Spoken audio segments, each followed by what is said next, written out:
1 Samuel 14 ayat 1. Pada suatu hari, Yonatan bin Saul berkata kepada bujang pembawa senjatanya, "Mari kita menyeberang ke dekat pasukan pengawal orang Filistin yang di sebelah sana." Tetapi tidak diberitahukannya hal itu kepada ayah. Adapun Saul duduk di ujung Gibea, di bawah pohon delima yang di Migron. Dan rakyat yang ada bersama-sama dengan dia itu kira-kira 600 orang banyaknya. Ahia, anak Ahitub, saudara Ikabod, anak Pinehas, anak Eli, imam Tuhan di Silo. Dialah yang memakai baju efod pada waktu itu. Tetapi rakyat tidak tahu tentang kakinya Yonatan itu. Di antara pelintasan bukit yang dicoba Yonatan menyeberangnya ke arah pasukan pengawal orang Filistin, ada ujung bukit batu di sebelah sini dan ada ujung bukit batu di sebelah sana. Yang satu bernama Boses, yang lain bernama Sen. Ujung yang satu berdiri di sebelah utara di tentangan Mas, yang lain di sebelah selatan di tentangan Geba. Berkatalah Yonatan pada bujang pembawa senjatanya itu, "Mari kita menyeberang ke dekat pasukan pengawal orang-orang yang tidak bersunat ini. Mungkin Tuhan akan bertindak untuk kita, sebab bagi Tuhan tidak sukar untuk menolong, baik dengan banyak orang maupun dengan sedikit orang." Lalu jawab pembawa senjatanya itu kepadanya, "Lakukanlah niat hatimu itu. Sungguh aku sepakat." Kata Yonatan, "Perhatikan kita menyeberang ke dekat orang-orang itu dan memperlihatkan diri kepada mereka. Apabila kata mereka kepada kita begini, 'Berhentilah sampai kami datang kepadamu,' maka kita tinggal berdiri di tempat kita dan tidak naik mendapatkan mereka. Tetapi apabila kata mereka begini, 'Naiklah kemari,' maka kita akan naik. Sebab kalau demikian, Tuhan telah menyerahkan mereka ke dalam tangan kita. Itulah tandanya bagi kita." Ketika mereka keduanya memperlihatkan diri kepada pasukan pengawal orang Filistin, berkatalah orang Filistin itu, "Lihat, orang-orang Ibrani keluar dari lubang-lubang tempat mereka bersembunyi." Orang-orang dari pasukan pengawal itu berseru kepada Yonatan dan pembawa senjatanya. Katanya, "Naiklah kemari, maka kami akan mengejar kamu." Lalu kata Yonatan kepada pembawa senjatanya, "Naiklah mengikuti aku, sebab Tuhan telah menyerahkan mereka ke dalam tangan orang Israel." Maka naiklah Yonatan merangkak ke atas dengan diikuti oleh pembawa senjatanya. Orang-orang itu tewas terparang oleh Yonatan, sedang pembawa senjatanya membunuh mereka dari belakang. Kekalahan yang pertama ini yang ditimbulkan Yonatan dan pembawa senjatanya itu besarlah kira-kira 20 orang dalam jarak kira-kira setengah alur dari sepembajakan ladang. Lalu timbullah kegentaran di perkemahan, di padang dan di antara seluruh rakyat. Juga pasukan pengawal dan penjara-penjara itu getar dan bumi gemetar, sehingga menjadi kegentaran yang dari Allah.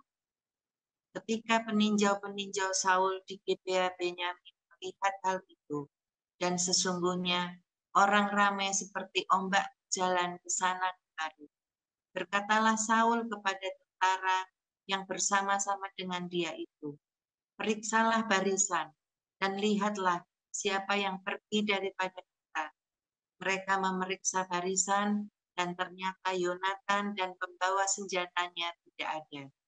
Lalu kata Saul kepada Ahab, "Bawalah baju efod kemari," karena pada waktu itu dialah yang memakai baju efod di antara orang Israel. Tetapi sedang Saul berbicara kepada imam itu, maka kian lama kian bertambahlah keributan di perkemahan orang Filistin, sehingga Saul berkata kepada imam itu, "Biarlah, Kemudian berkumpullah Saul dan seluruh rakyat yang bersama-sama dengan dia itu. Dan ketika mereka sampai ke tempat pertempuran, tampaklah setiap orang menikam temannya dengan pedang, suatu huru-hara yang sangat besar. Lagi pula orang-orang Ibrani yang telah lama tinggal pada orang Filistin dan yang telah ikut maju dalam tentara mereka. Mereka juga berbalik untuk bergabung dengan orang-orang Israel yang ada bersama-sama dengan Saul dan Yonatan. Bahkan ketika semua orang Israel yang telah bersembunyi di gunungan Efraim mendengar bahwa orang Filistin telah lari, orang-orang itu pun bergabung dengan mereka dalam pertempuran. Demikianlah Tuhan menyelamatkan orang Israel pada hari itu.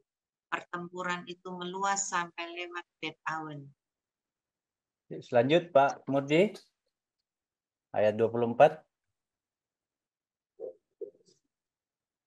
Kami lanjutkan. Ketika orang-orang Israel terdesak pada hari itu, Saul menyuruh rakyat mengucapkan kutuk, katanya. Terkutuklah orang yang memakan sesuatu sebelum matahari terbenam dan sebelum aku membalas dendam terhadap musuhku. Sebab itu tidak ada seorang pun dari rakyat yang memakan sesuatu. Dan seluruh orang itu sampailah ke suatu hutan, dan di sana ada madu di tanah. Ketika rakyat sampai di hutan itu, tampaklah ada di sana madu meleleh. Tetapi tidak ada seorang pun yang mencedoknya ke mulutnya dengan tangan, sebab rakyat takut kepada sumpah itu. Tetapi Yonatan tidak mendengar bahwa ayahnya telah menyuruh rakyat bersumpah. Ia mengulurkan tongkat yang ada di tangannya dan mencelupkan ujungnya ke dalam sarang madu. Kemudian ia mencedoknya ke mulutnya dengan tangan, lalu matanya menjadi terang lagi. Dan seorang dari rakyat berbicara, katanya, ayahmu telah menyuruh rakyat bersumpah dengan bersungguh-sungguh, katanya. Terkutuklah orang yang memakan sesuatu pada hari ini, sebab itu rakyat lebih lesu. Lalu kata Yonatan, ayahku mencelakakan negeri. Coba lihat bagaimana terangnya mataku setelah aku merasai sedikit dari madu ini. Apalagi jika sekiranya rakyat pada hari ini boleh makan dengan bebas dari jarahan musuhnya yang telah didapatnya, tetapi sekarang tidaklah besar kekalahan di antara orang Filistin. Dan pada hari itu mereka memukul kalah orang Filistin dari Mikmas sampai ke Ayalon. Rakyat sudah sangat letih lesu, sebab itu rakyat menyambar jarahan. Mereka mengambil kambing, domba, lembu, dan anak lembu, menyembelihnya begitu saja di atas tanah, dan memakannya dengan darahnya. Lalu diberitahukanlah kepada Saul demikian. Lihat, rakyat berdosa terhadap Tuhan dengan memakannya dengan darahnya. Dan ia berkata, kamu berbuat khianat, gulingkanlah sekarang juga sebuah batu besar kemari. Kata Saul pula, berserak-seralah di antara rakyat, dan katanya kepada mereka, setiap orang harus membawa lembunya dan dombanya kepadaku. Sembelihlah itu di sini, maka kamu boleh memakannya. Tetapi janganlah berdosa terhadap Tuhan dengan memakannya dengan darahnya. Lalu setiap orang dari seluruh rakyat membawa serta pada malam itu lembunya, dan mereka menyembelihnya di sana. Saul mendirikan mezbah bagi Tuhan. Inilah mezbah yang mula-mula sekali didirikannya bagi Tuhan. Lagi kata Saul, marilah kita pada malam ini mengejar orang Filistin dan menjarai mereka sampai fajar menyingsing, dan janganlah kita biarkan hidup seorang pun dari mereka. Jawab mereka itu, perbuatlah apa yang kau pandang baik. Tetapi imam berkata, marilah kita dahulu tampil menghadap Allah di sini. Saul bertanya kepada Allah, bolehkah aku mengejar orang Filistin itu? Akan kau serahkankah mereka ke dalam tangan orang Israel?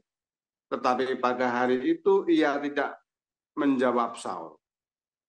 Lalu kata Saul, datanglah kemari, kamu segala pemuka rakyat, berusahalah mengetahui apa sebab dosa ini terjadi pada hari ini. Sebab demi Tuhan yang hidup, yang menyelamatkan orang Israel, sekalipun itu disebabkan oleh Yonatan, anakku, maka ia pasti akan mati. Tetapi seorang pun dari seluruh rakyat tidak ada yang menjawabnya. Kemudian berkatalah ia kepada seluruh orang Israel, kamu berdiri di sebelah yang satu dan aku serta anakku Yonatan akan berdiri di sebelah yang lain. Lalu jawab rakyat kepada Saul, perbuatlah apa yang kau pandang baik. Lalu berkatalah Saul, ya Tuhan Allah Israel, mengapa engkau tidak menjawab hambamu pada hari ini? Jika kesalahan itu ada padaku atau pada anakku Yonatan, ya Tuhan Allah Israel, tunjukkanlah kiranya Urim. Tetapi jika kesalahan itu ada pada umatmu Israel, tunjukkanlah Tumim. Lalu didapati Yonatan dan Saul, tetapi rakyat itu terluput. Kata Saul, buanglah undi antara aku dan anakku Yonatan, lalu didapati Yonatan. Kata Saul kepada Yonatan, beritahukanlah kepadaku apa yang telah kau perbuat. Lalu Yonatan memberitahukan kepadanya, katanya, memang aku telah merasai sedikit madu dengan ujung tongkat yang ada di tangan. Aku bersedia untuk mati, kata Saul. Beginilah kiranya Allah menghukum aku, bahkan lebih lagi daripada itu. Sesungguhnya Yonatan, engkau harus mati. Tetapi rakyat berkata kepada Saul, masakan Yonatan harus mati? Dia yang telah mendapat kemenangan yang besar ini di Israel? Jauhlah yang demikian. Demi Tuhan yang hidup, sehelai rambut pun dari kepalanya tak akan jatuh ke bumi. Sebab dengan pertolongan Allah juga dilakukannya hal itu pada hari ini. Demikianlah rakyat membebaskan Yonatan, sehingga ia tidak harus mati. Maka pulanglah Saul setelah mengejar orang Filistin, dan orang Filistin itu pun kembali ke tempat kediamannya. Setelah Saul mendapat jawaban raja atas Israel, maka berperanglah ia ke segala penjuru, melawan segala musuhnya, melawan Moab, Bani Amon, Edom, raja-raja negeri Zoba, dan orang Filistin. Dan kemanapun ia pergi, ia selalu mendapat kemenangan. Ia melakukan perbuatan-perbuatan yang gagah perkasa, memukul kalah orang Amalek, dan melepaskan Israel dari tangan orang-orang yang merampasi mereka. Anak-anak lelaki Saul ialah Yonatan, Yiswi, dan Malkisua. Nama kedua anaknya yang perempuan, yang tertua bernama Merab, yang termuda bernama Mikal. Istri Saul bernama Ahinoam, anak Ahimaas. Panglima tentaranya bernama Abner, anak Ner, paman Saul. Kis, ayah Saul, dan Ner, ayah Abner, adalah anak-anak Abiel. Hebat peperangan melawan orang Filistin selama zaman Saul, dan semua pahlawan dan orang gagah perkasa yang dilihat Saul dikumpulkannya kepadanya. Demikian. Terima kasih Pak Murdi. Silakan Ibu Rima, Yakobus 3 ayat 1 sampai 8. Baik. Yakobus 3 ayat 1 sampai dengan 18. Saudara-saudaraku, Janganlah banyak orang di antara kamu mau menjadi guru. Sebab kita tahu bahwa sebagai guru, kita akan dihakimi menurut ukuran yang lebih berat. Sebab kita semua bersalah dalam banyak hal. Barang siapa tidak bersalah dalam perkataannya, ia adalah orang sempurna yang dapat juga mengendalikan seluruh tubuhnya. Kita mengenakan kekang pada mulut kuda, sehingga ia menuruti kehendak kita. Dengan jalan demikian, kita dapat juga mengendalikan seluruh tubuhnya. Dan lihat saja kapal-kapal, walaupun amat besar dan digerakkan oleh angin keras, namun dapat dikendalikan oleh kemudi yang amat kecil menurut kehendak jurumudi. Demikian juga lidah. Walaupun suatu anggota kecil dari tubuh, namun dapat memegahkan perkara-perkara yang besar. Lihatlah, betapapun kecilnya api, ia dapat membakar hutan yang besar. Lidah pun adalah api. Ia merupakan suatu dunia kejahatan dan mengambil tempat di antara anggota-anggota tubuh kita sebagai sesuatu yang dapat menodai seluruh tubuh dan menyalakan roda kehidupan kita, sedang ia sendiri dinyalakan oleh api neraka. Semua jenis binatang liar, burung-burung, serta binatang-binatang menjalar, dan binatang-binatang laut dapat dijinakan dan telah dijinakan oleh sifat manusia, tetapi tidak seorang pun yang berkuasa menjinakkan lidah. Ia adalah sesuatu yang buas, yang tak terkuasai, dan penuh racun yang mematikan. Dengan lidah, kita memuji Tuhan, Bapa kita. Dan dengan lidah, kita mengutuk manusia yang diciptakan menurut rupa Allah. Dari mulut yang satu keluar berkat dan kutuk. Hal ini, saudara-saudaraku, tidak boleh demikian terjadi. Adakah sumber memancarkan air tawar dan air pahit dari mata air yang sama? Saudara-saudaraku, adakah pohon ara dapat menghasilkan buah zaitun, dan adakah pokok anggur dapat menghasilkan buah ara? Demikian juga mata air asin tidak dapat mengeluarkan air tawar. Siapakah di antara kamu yang bijak dan berbudi? Baiklah, ia dengan cara hidup yang baik menyatakan perbuatannya oleh hikmat yang lahir dari kelemah lembutan. Jika kamu menaruh perasaan iri hati dan kamu mementingkan diri sendiri, janganlah kamu memegahkan diri, dan janganlah berdusta melawan kebenaran. Itu bukanlah hikmat yang datang dari atas, tetapi dari dunia, dari nafsu manusia, dari setan-setan.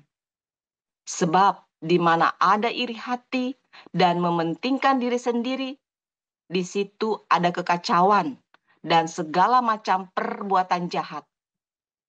Tetapi hikmat yang dari atas adalah pertama-tama murni, selanjutnya pendamai, peramah, penurut, penuh belas kasihan, dan buah-buah yang baik, tidak memihak dan tidak munafik. Dan buah yang terdiri dari kebenaran ditaburkan dalam damai untuk mereka yang mengadakan damai. Demikianlah sabda Tuhan. Puji Tuhan, terima kasih para lektor. Tuhan Yesus memberkati Bapak Ibu dalam segala hal. Kita akan merenungkan firman Tuhan yang akan disampaikan oleh Pastor Paul dengan judul Lidah Bertuah. Silakan Pastor.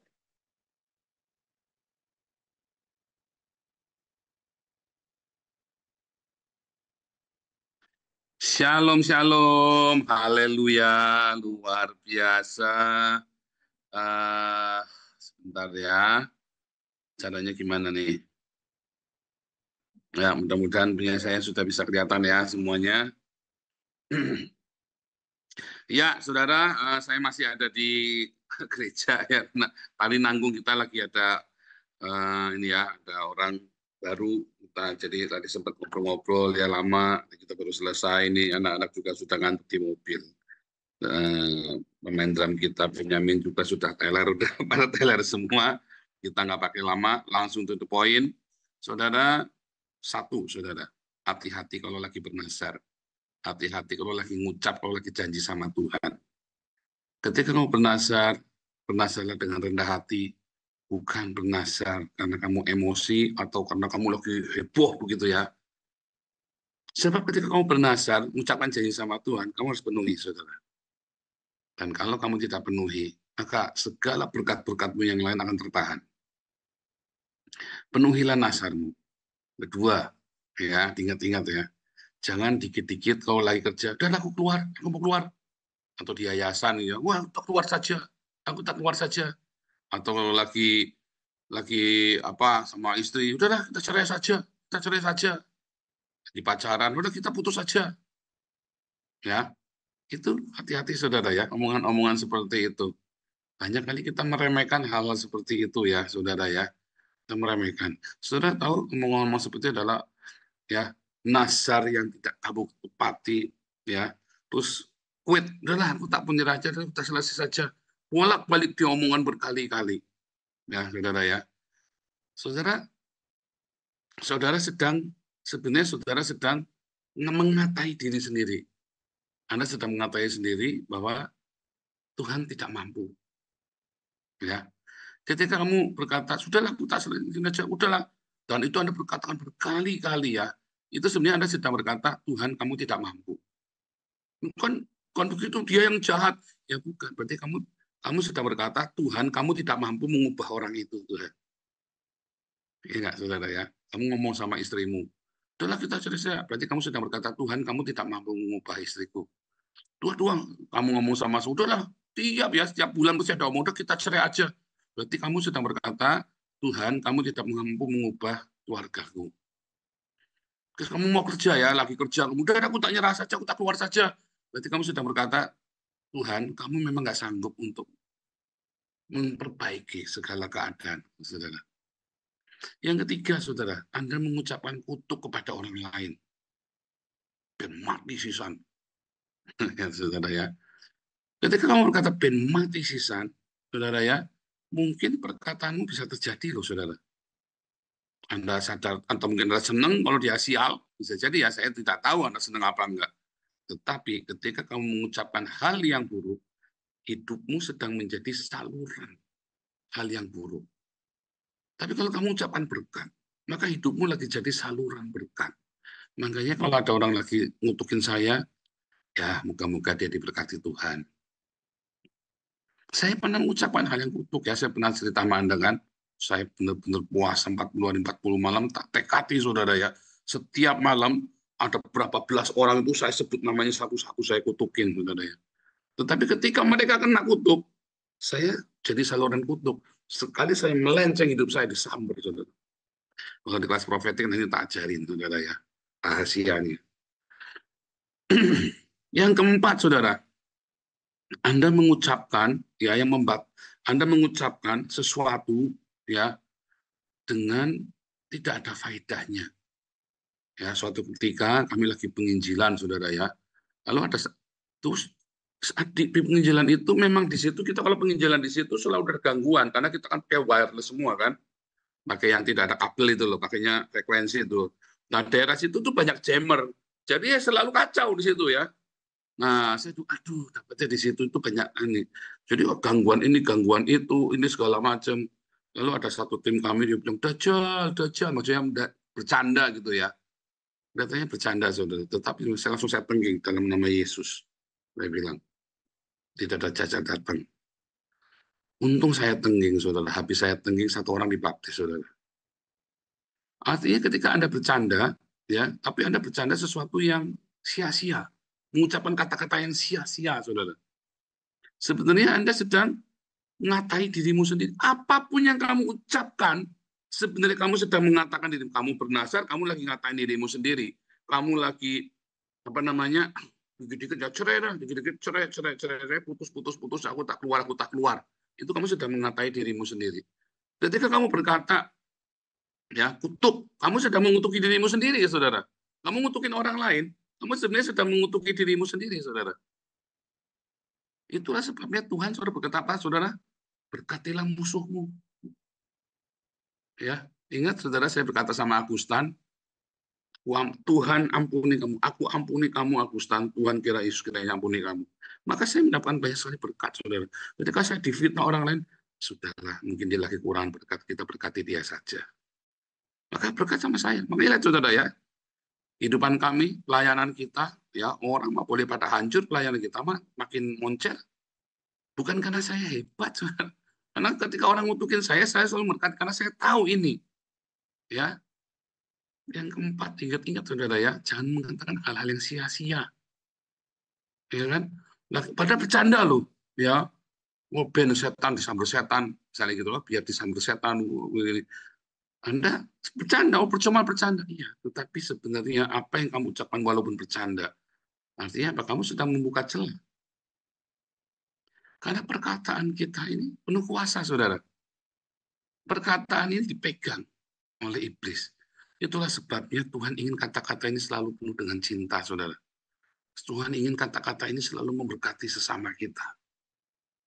Pak Paul juga sering ngomong tuh, oh saya tidak pernah mengutuk Indonesia. Saya katakan Indonesia terkutuk. Bukan, aku mengutuk Indonesia. Bukan, saudara. Indonesia itu terkutuk karena sering ngutukin Israel. Makanya terkutuk Indonesia karena dia sering ngutukin Israel. Walaupun itu adalah mana gitu ya, negara jahat lah. Terkutuklah. Anda terkutuk. Apalagi dia tidak ada kaitannya dengan hidupmu, saudara. Kamu sama sekali tidak dirugikan. Anda cuma melihat, lalu Anda ikut ngutukin. Banyak orang begitu ya. Ada orang bertengkar, terus nggak sengaja kenapa, terus Anda ikut ngutukin. Anda tidak tahu siapa yang salah, siapa yang benar. Bahkan Anda tahu pun nggak usah ikut-ikut ngutukin, saudara. Bahkan Anda yang rugi saja Anda disuruh memberkati. Lah ini Anda tidak rugi, Anda tidak tahu masalahnya, Anda ikut-ikutan ngutukin.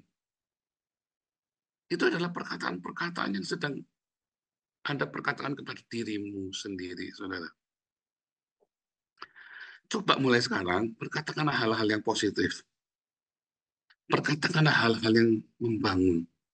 Makanya firman Tuhan berkata, pikirkanlah yang manis, yang sedap, yang indah. Ya kan? Pikirkan itu. Kalau pikiranmu itu, maka perkataanmu akan berkat, saudara. Ya. Jadi, jangan ada kata-kata yang sia-sia dalam perkataan kita, dalam hidup kita, saudara. Setiap perkataan kita, kamu bukan ngomong tanpa mikir. Jangan kayak itu loh, film kartun itu apa, buku komik, Lucky Luke itu loh, Lucky Luke itu, yang menembak lebih cepat dari bayangannya, tapi Anda bicara lebih cepat dari otakmu, saudara. Saya bersyukur ya, saya belajar bahasa Belanda, belajar bahasa Ibrani, belajar bahasa Jerman. Akhirnya saya kalau mau ngomong, mikir dulu, saudara. Kalau mau ngomong, mikir dulu, saya mau ngomong apa ya? Kan, ya kan, karena kan kalau ngomong Belanda kan nggak bisa spontan, saya kudu mikir dulu. Dulu waktu saya di Indonesia, saya ngomong cepat sekali ya. Saya ngomong lebih cepat daripada otak saya, saudara. Dua hal, saya sangat pintar sekali, atau apa, saudara? Atau on, saudara. Ngomong lebih cepat dari otaknya, nggak dipikir maksudnya. Kalau ngomong, nggak dipikir. Ngomong baru mikir. Pikir dulu baru ngomong. Tapi banyak orang Indonesia ngomong lebih cepat daripada otaknya, saudara. Tanggung jawab, setiap perkataan kita itu harus dipertanggungjawabkan, saudara. Ya, 4 hal ini kamu pegang. Intinya kan apa, saudara? Ya berkatakan hal-hal yang positif. Lebih baik kamu perkataan berkat. Bahkan ketika kamu yang kena musibah, kamu yang dicelakakan oleh orang, kamu bilang, aku ampuni kamu dalam nama Yesus.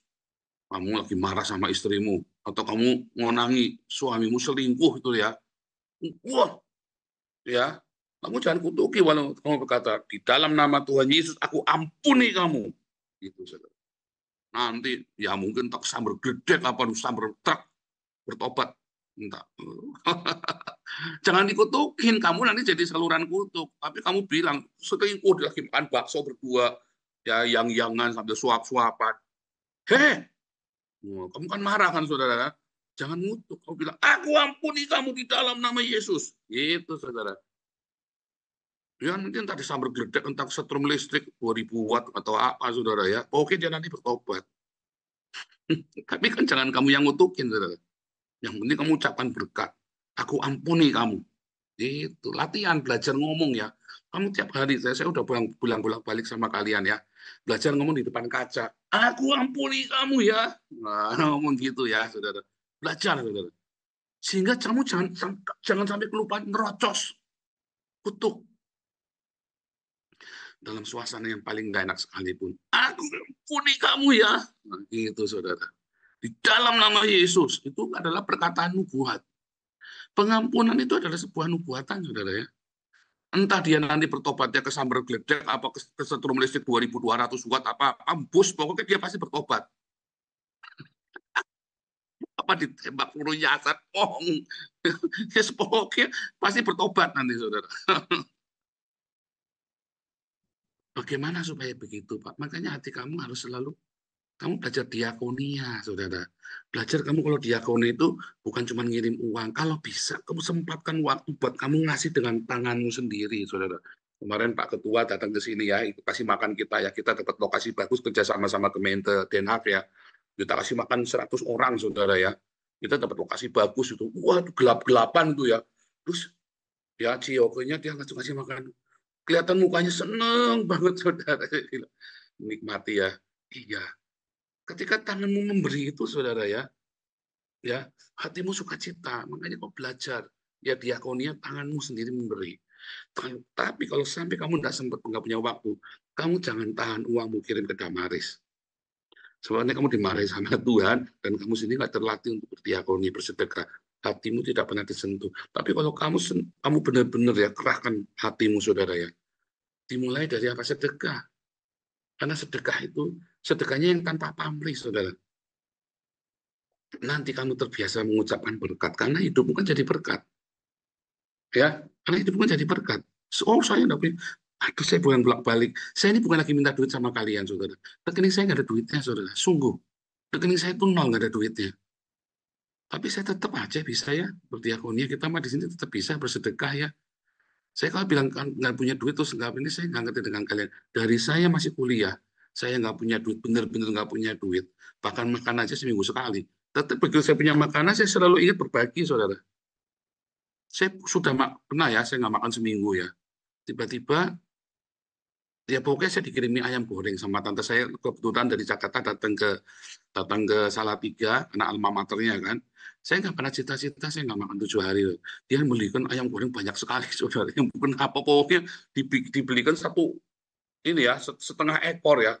Dibelikan setengah ekor sama nasinya banyak sekali. Siapa yang haleluya ini bisa ini ya, bisa buat hari malam ini, besok siang sama besok malam. Tapi saya langsung ingat teman saya, saudara, yang dia sudah 3 hari nggak makan juga cita-cita nggak 3 hari nggak makan. Tak taruh, saudara, tak bagi. Dan saya baru nggak ngerti kalau dia 3 hari nggak makan. Wah, Paul, aku 3 hari nggak makan ini. Kamu ini kayak malaikat. Saya ngeliatnya sambil makan juga seneng, saudara ya. Saya juga kenyang, dia juga kenyang. Padahal saya sudah 7 hari nggak makan. Tapi itulah, saudara, kamu tidak mungkin tidak bisa berbagi. Saat disitulah nanti kamu belajar hidupmu jadi berkat. Bukan cuma hidupmu, perkataanmu jadi berkat. Saudara, saya miskin, saya tidak punya banyak uang. Tetapi Anda semua tahu ya bahwa saya memperkaya banyak orang. Prinsip hidup kita itu harus begitu. Biar aku miskin tapi memperkaya. Bukan berarti saya miskin lalu Pak Agus tak belikan Alphard, tak belikan Ferrari. Goblok saya, saudara. Kalau Anda miskin lalu Anda nyumbang pendeta buat beli jam tangan Rolex, Anda goblok. Bodoh itu namanya. Kalau Anda miskin, Anda berbagi nasi, Anda punya duit pun berbaginya nasi. Bukan berbagi pendeta belikan mobil mewah, jangan. Oh ya, kalau memang hamba Tuhan itu perlu nih, kayak kita di Kupang nih, kita mau belikan, sebenarnya saya mau usulkan belikan mobil pick up itu ya, buat si Oscar itu, supaya dia bisa bawa-bawa barang. Kita lagi habis-habisan di Kupang ya, kita benar-benar mau menangkan itu satu desa kembali datang kepada Yesus nanti ya, koinonia nanti Anda ikut, nanti biar Marcel cerita itu sama si Oscar itu. Kita lagi mau fight, harus kembali kepada Tuhan Yesus. Di Soe dan Keva itu ya, bangun gereja, sumur gali semua, kasih sembako, ya semua satu desa, saudara, kita kasih sembako. Itu memang miskin, dimiskinkan, saudara, sama negara. Ya, dari zamannya Orde Baru itu dimiskinkan mereka, memang supaya diislamkan. Satu desa udah kena, kita mau kembali, kita mau rebut, kita mau puasa, kita mau doa, kita mau kasih sembako, kita bikinkan gereja, kita bikinkan sekolahan kalau perlu, saudara ya. Ayo, di mana hartamu, di situ hatimu ada, saudara. Latih hatimu jadi berkat, sehingga perkataanmu, hidupmu jadi berkat, saudara. Tuhan Yesus memberkati. Haleluya.